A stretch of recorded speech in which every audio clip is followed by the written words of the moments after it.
Hello and welcome everybody to the Builders Track. My name is Satana Bellandia and I'm a Principal Security Architect at the Daimler Truck. And today I'll be moderating this section. In the next 40 to 45 minutes, Sven Schleier and Holguera will present their talk. And at the end of the session, we will have time for questions.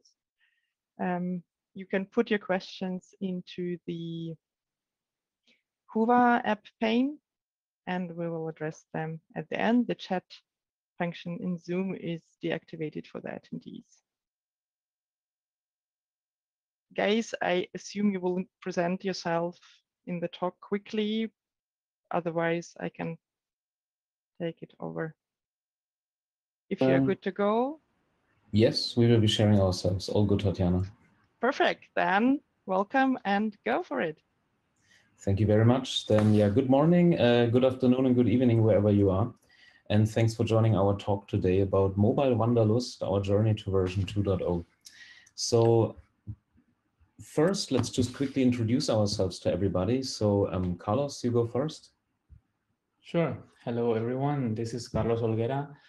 I'm working for NowSecure, and I'm also the co-lead of the Mobile Security Testing Guide project from OWASP. And yeah, I'm very happy to be here with you and sharing the news we have for you today. So thanks, Sven. Okay, cool. So my name is Sven, and I'm actually living in Singapore, and I'm the technical director for WithSecure here in Singapore. I'm doing majority of pen tests. Of course, we're doing also mobile pen tests, and I'm already being involved together with Carlos. I'm already for quite some time in the OWASP mobile security testing guide, also as a project co-leader. Okay, so to give you an overview about what we are planning to do today, so there are 4 topics roughly. The first one is just to give you an overview about the mobile security project and the resources that we are producing as part of it. Just that we're all on the same page if the whole topic might be new to you. Then Carlos will be giving you an overview about Google's ADA and the data safety section. So this is something pretty new and that we are pretty excited to share today with all of you. Then we go into the actual biggest chunk of the presentation for today, which is the OWASP ME-SVS refactoring process. So we just want to outline a little bit how the refactoring is going and also our thought process behind it. And then we conclude at the end with Carlos, who will also be sharing a little bit more about OWASP MES and as compliance as code. So let's start first with the OWASP Mobile Security Project and the resources that we are creating as part of this project.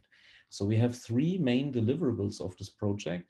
So the first one is the Mobile AppSec Verification Standard, which you can see here on the left. And this document was actually not changing that much in the last 6 years since we started the project. So it's basically establishing the security baseline for mobile apps by having 8 different domains and roughly 84 security requirements that are specifically for mobile apps. So this is touching then several areas like network, coding, data storage, for example. And this is really on a high level just outlining all the requirements that, for example, developers or also pen testers should be aware of how they should implement something securely if it's for developers, or really for pen testers, what they should be covering when they're assessing an app. Together with this comes, of course, the mobile security testing guide. And this is really a very, very detailed and huge cookbook nowadays. Over the last 6 years, I think over 100 volunteers have more or less made a brain dump into the MSTG. So there are a lot of really cool tips and tricks, and also really the technical details of how you can verify the requirements of the ME-SVS. I think if you would print it at the moment, it might be roughly 800 pages. So it's really a lot of good technical details in it. So it's really possible for you to verify a lot of things for Android, for iOS, and it really goes very deep, and also is suggesting the various security best practices that we would like to share with everybody. Besides these two things, we also have the mobile security testing checklist. So this is something that we were maintaining already since the beginning of the project, but it had become quite tedious and error prone over the years because we were maintaining it manually. So Carlos was actually creating a really neat Python script around it, which is basically scrapping the important information from the MASVS and MSTG. So both are GitHub repos where the whole documents are stored as Markdown. The Python script is pulling all this information and is then creating this beautiful new Excel sheet that you can see here on the right side. So it's also amazing that we have in total 13 different languages for the MASVS. And with this Python script that Carlos has done, it's now possible for us to automate the whole process. And we basically have now the mobile security testing checklist, therefore also in all the languages available, where the MASVS is also available. So we have a variety of languages from Chinese to Spanish to Portuguese. So if you're non-English, if you're not a native speaker from English, then most likely you will find your native language nowadays in the MASVS, which is also a great community effort that we're really grateful for. Then I think this just is give you an understanding around what we are producing with the project. And then I would hand over to Carlos for now for Google's ADA. Thanks. So, well, actually two quick notes here. So one is also that the testing guide is for everyone. Well, all of our documents, they have a broad audience. So any of you, no matter if you're an app architect or developer, you should find your way into this. So we are making it as easy as possible for you to understand what it's important when you should test a mobile app. So the other thing is about the checklists that they are one of our most beloved resources. And thanks to automation, we have improved them a lot and we will improve them even more. So as you can imagine, since it's an Excel document, might not be scalable in some situations, but stay until the end and we will give you an update on that. So, but going to the next topic, so this is about privacy and we'll end up with security. So a question to you all, have you ever read the privacy policy of the apps? How often do you do that? So normally the Play Store or the App Store for iOS, they require the developers to publish it, but you as a user would have to read these big documents. So to help with this and make things easier, iOS has started the privacy nutrition labels. So you can imagine this as when you buy organic food or, well, any food and you have a score, how healthy it is. So here is kind of an easy way and quick way for anyone without any technical knowledge to understand what the app is requiring from you. So Apple was the first one in 2020 to do that. You can see this in the left picture, and Android followed that. Google. So Google has released this data privacy and security section on Google Play, which you can check whenever you want to download an app, and you will get similar information at first, like if the app is requiring your location, some of your personal information, wants to access the contacts. So there are a few other things, like if the app follows some security best practices as encrypting the data or allows you to delete your data. So if the app cares for privacy. So actually there is more than this. So this is very nice. And we are really happy that Apple and Google started this. But there's something else about Google in the next slide. So if you want to go one step further as a developer, as a company making an app, you will be able to showcase your privacy and security best practices, not only this way, but by following a global standard, which is the one that we are presenting to you today, the MASVS. So if you would like to get this little badge that you are seeing in the left side, highlighted in green, you should do an independent review of your code, like security review, when with one of the authorized labs. So if you do so, you will be able to get this badge in your Google Play. And this is great because you will be showing that you care for security and privacy, and you are following a security global standards, such as the MESVS. In order to do this test, you will also have to follow the testing according to the MSDG. So this is a really great step made by Google, and we are really happy that we can provide our standard to the whole world and the whole Android smartphone. So yeah, next slide.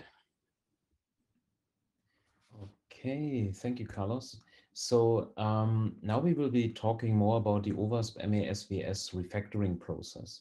So just before we starting with this, I also want to say a huge thanks to Jeroen Beckers, who is continuously supporting us also as part of this exercise. He was really was always doing great support for us throughout the whole process. But let me just give you an idea about how this refactoring process was actually taking place.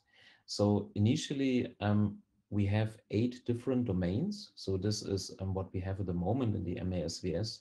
As you can see here in these blue boxes in the middle, MESVS network, crypto storage. So all of these different domains we have at the moment.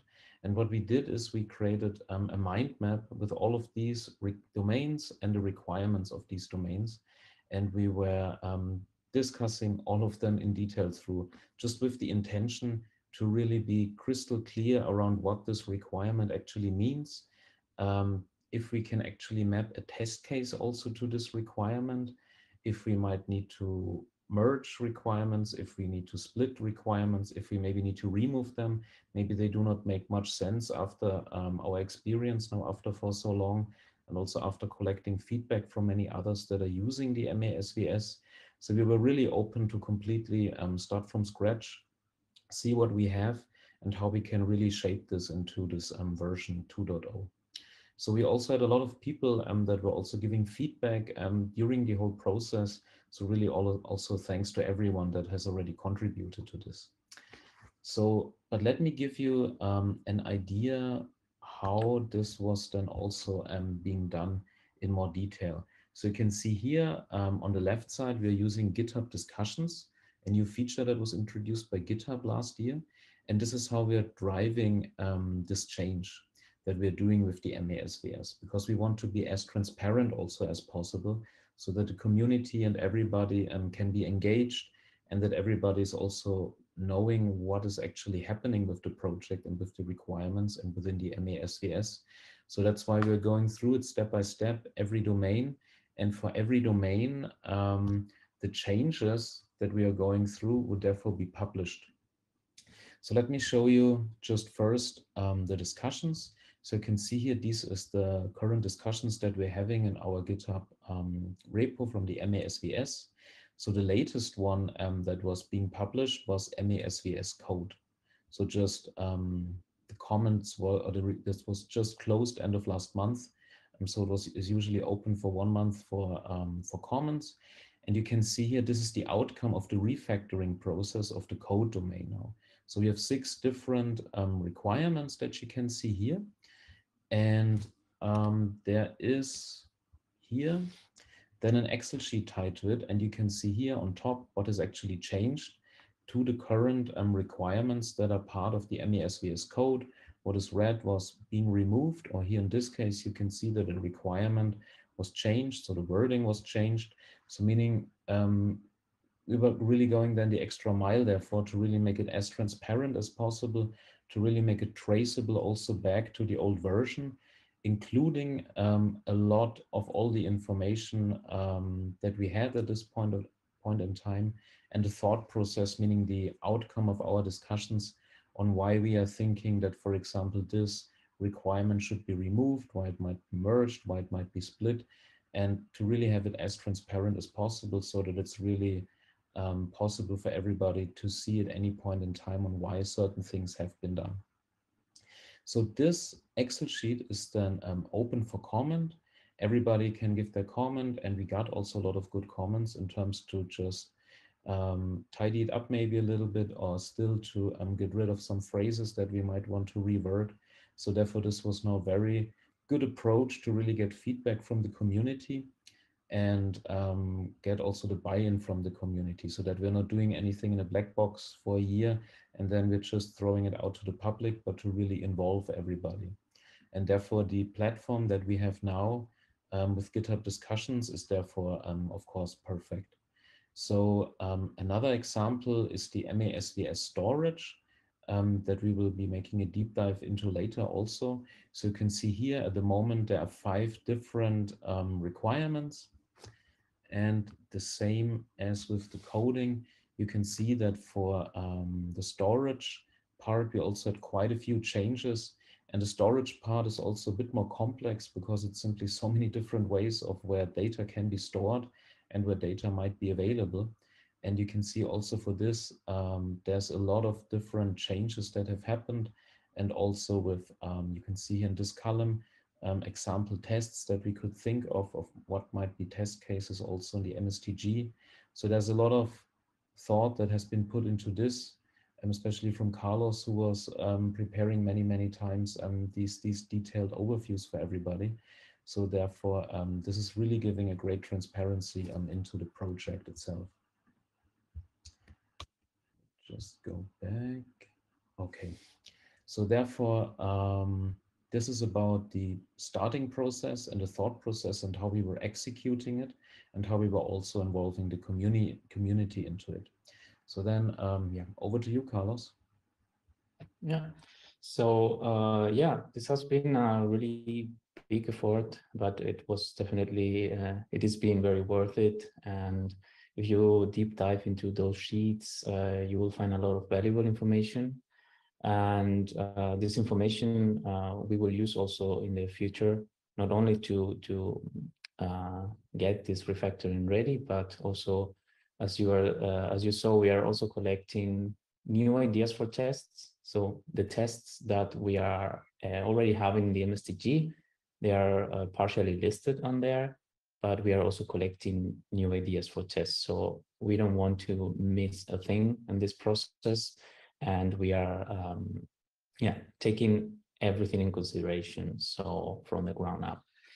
And so that you can better understand this, we've prepared the next slides, which explains a little bit into more detail the process. So, and let's start with this one, yeah, the storage one.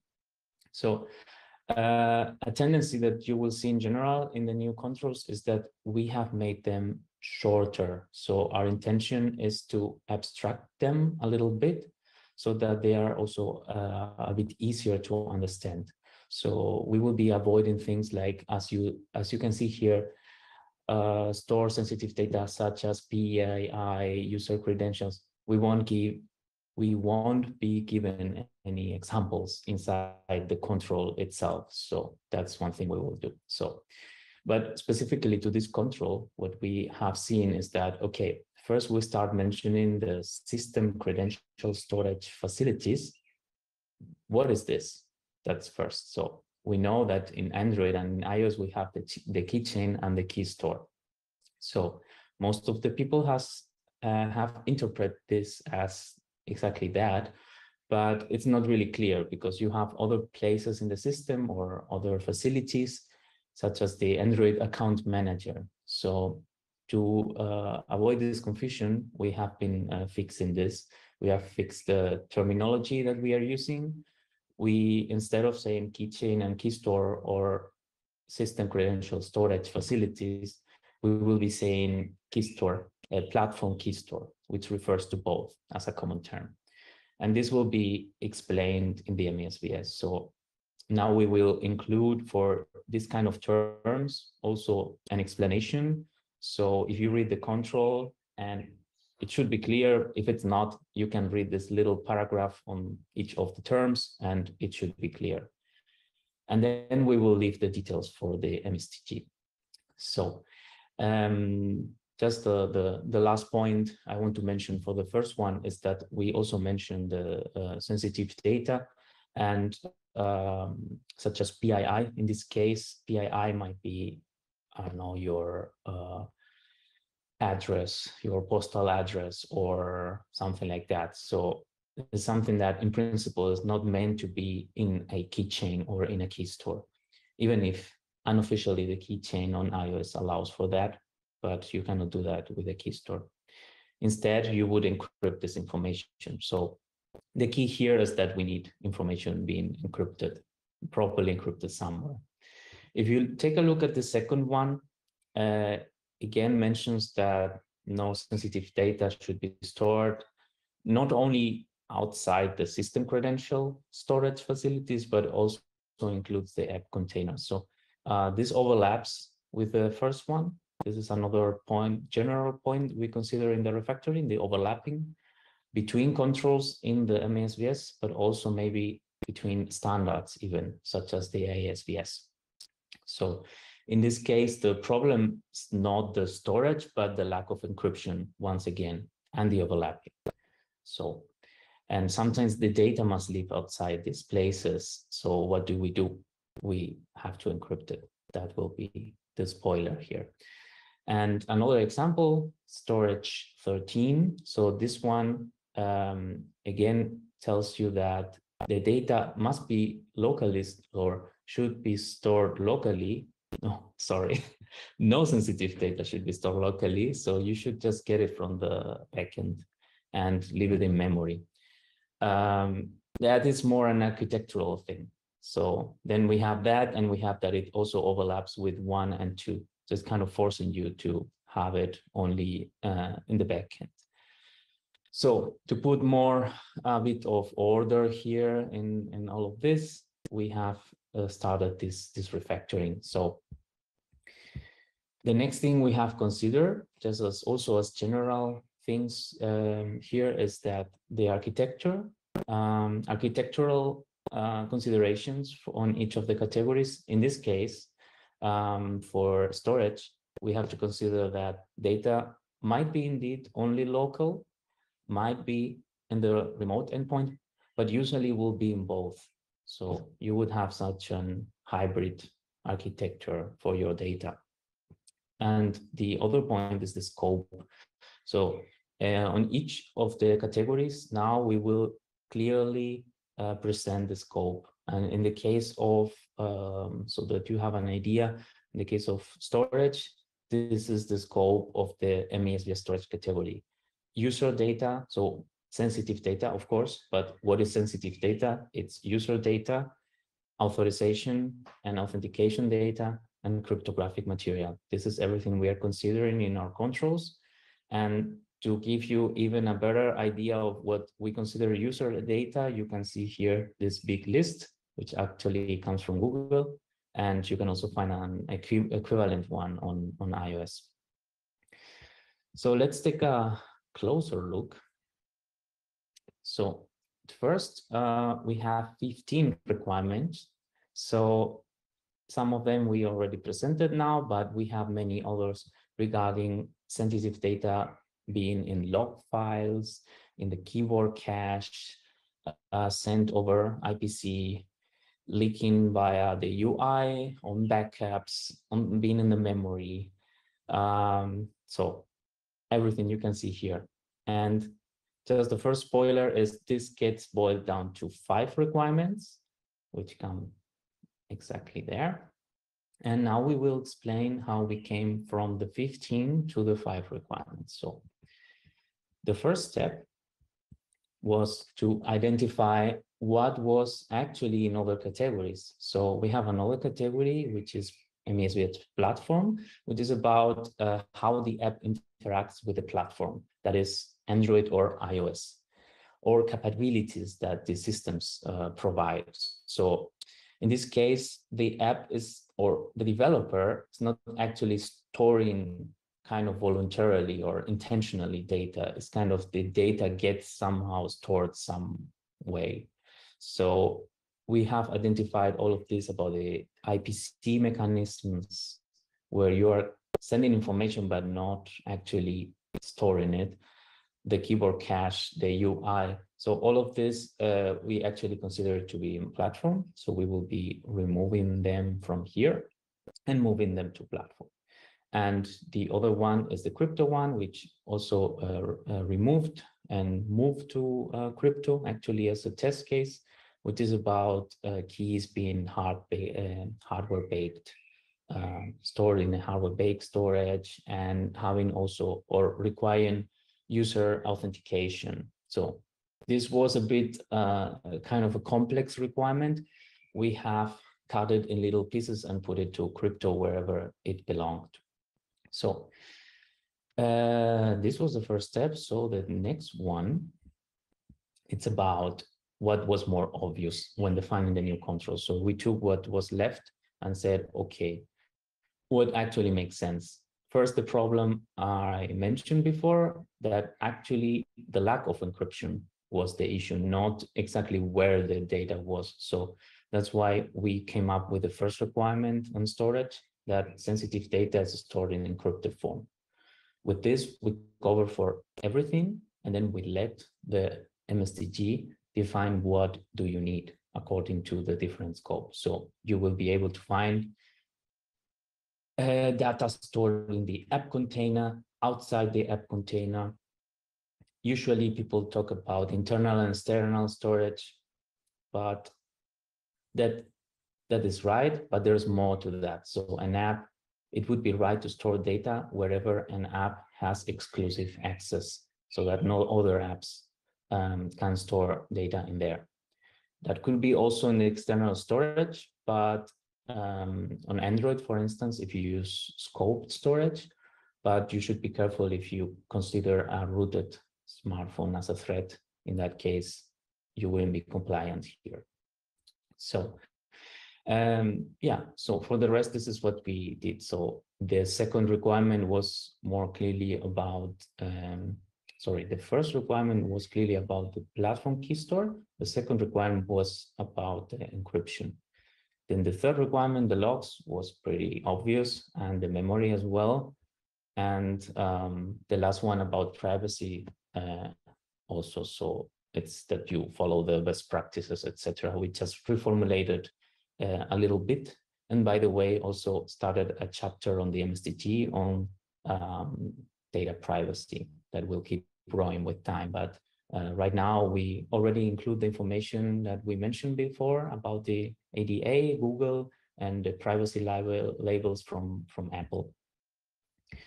And the last step, as you can see here, we took the rest of them and noticed that they could be covered as tests. So we just converted them to tests for each of the requirements on the right side, as you can see now. So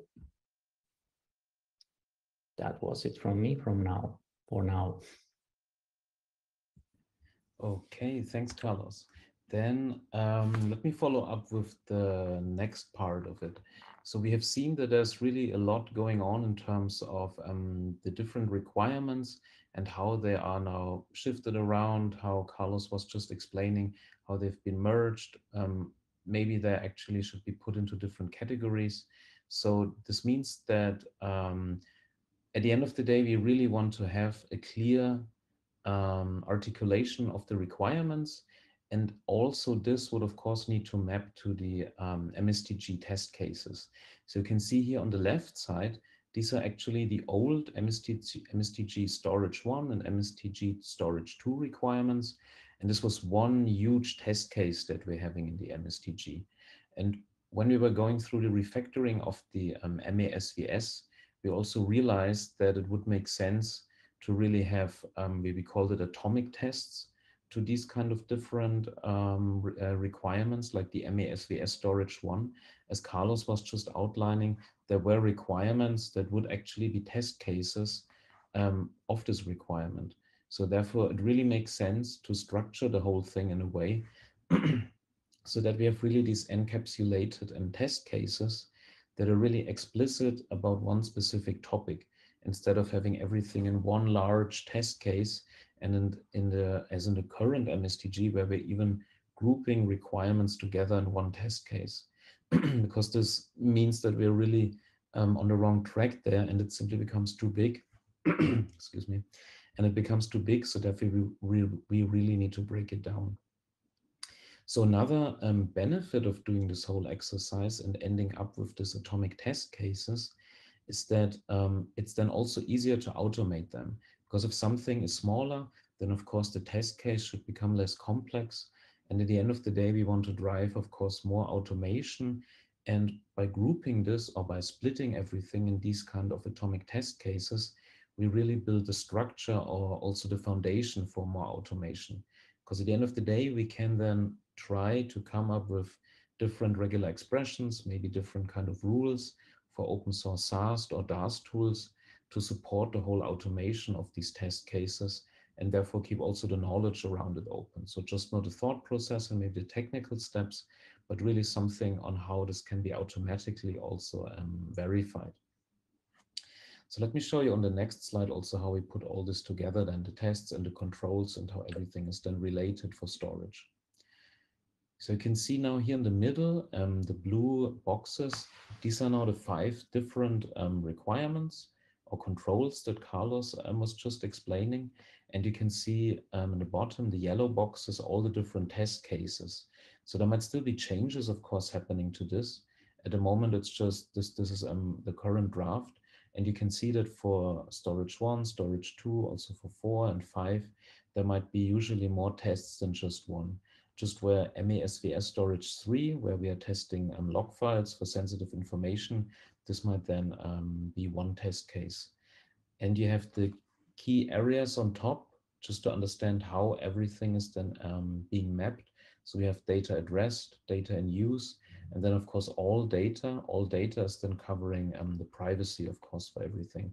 But the data at rest, we can of course split it into various other areas, because sensitive information can basically be everywhere, right? It can be in your code, it can be in the third-party libraries that you might be using, it can be internal storage, external storage, then even in the key store, of course, how is actually the data being stored, or how are the keys properly protected when the data is being encrypted? So all of these kind of things would need to be broken down into different test cases to simply make the testing easier, and therefore on the long run then also build a foundation for the automation. Then over to you again, Carlos. Yeah.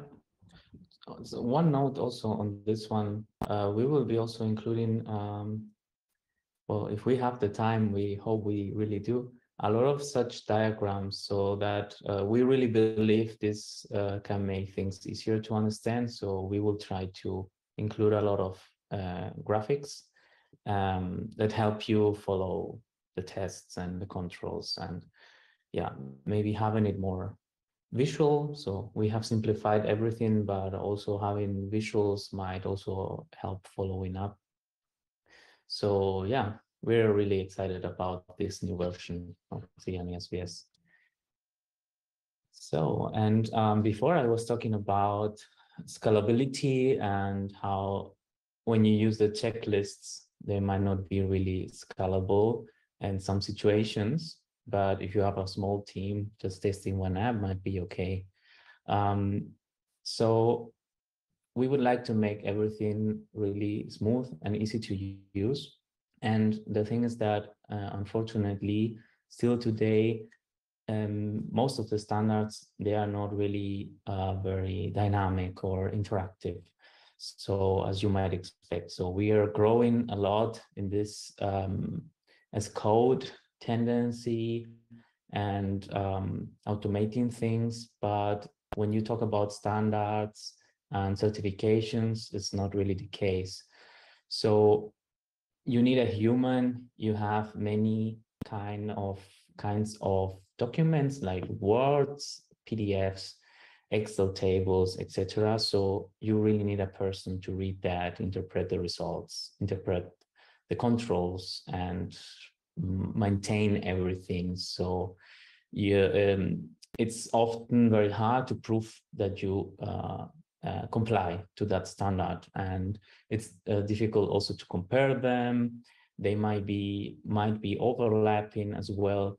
And yeah, the whole thing is difficult to maintain. So we want to change this, and we want to go from these static documents to more dynamic and interactive documents. And we will be using automation, as we already started doing with the checklists, and we will extend this to make the MESVS and the MSDG both dynamic and interactive documents. So the first obvious thing is making it machine readable. So you will be able to retrieve the current MESVS, including the version, all the controls, and all the related tests in the end. This will make things much easier for you to prove that you comply with the standard, because you can put it in your CI/CD pipelines and your testing systems. And another interesting point here that we think will be very useful for app developers or companies developing apps when they are searching for testing providers, that they have a way to benchmark them. So the last thing also, well, there might be more things, but one thing we are considering also here is the importance of traceability. So you will be able to trace back your results to any version of the MESVS that was used for testing. So, and to complete that, so well, first we are calling this compliance as code. We didn't invent this term, we just found it and thought this is exactly what we are doing. And we really think this will have a huge impact on how you will be using our standard. And the first thing we will do is to provide different so-called profiles. Until now, we were offering you the level 1, level 2, and R for resilience. So we will be introducing these levels as profiles. So the MESVS standard will provide you at least with these 3, such as a baseline for different levels of security or better set threat modeling. And we will be able to easily enhance this to so that you can fully tailor your testing, because we know every app is different and we know that has different needs. So maybe you would like to test just for privacy. So we will be kind of marking our privacy related controls in the MESVS. You will be able to filter them and just test for that. You might be interested into just the controls that are automation friendly. So you will be able to also to propose which ones you think they are like this. So this will be a community effort, of course. So you can ask us, you can propose things, we will also propose things. And we will also do it cross standards. A good example is the ASVS. We have the authorization and authentication category in the MESVS, which we saw highly overlaps with the ASVS. So we will separating them clearly, offering you in the MESVS only the mobile things that you can test. And we will use these profiles to connect back to the ASVS. So you can have a full testing of both standards. And yeah, this can be applicable to other kind of like different kind of apps, like IoT apps, health apps. So there are also other standards for that are also using the MESVS. So we will provide this framework that will allow to easily mix and match all the controls cross standard and cross projects. So we are really excited about this. We can't tell you though when it's been released, but at least you have to wait until we release the version 2 of the MESVS.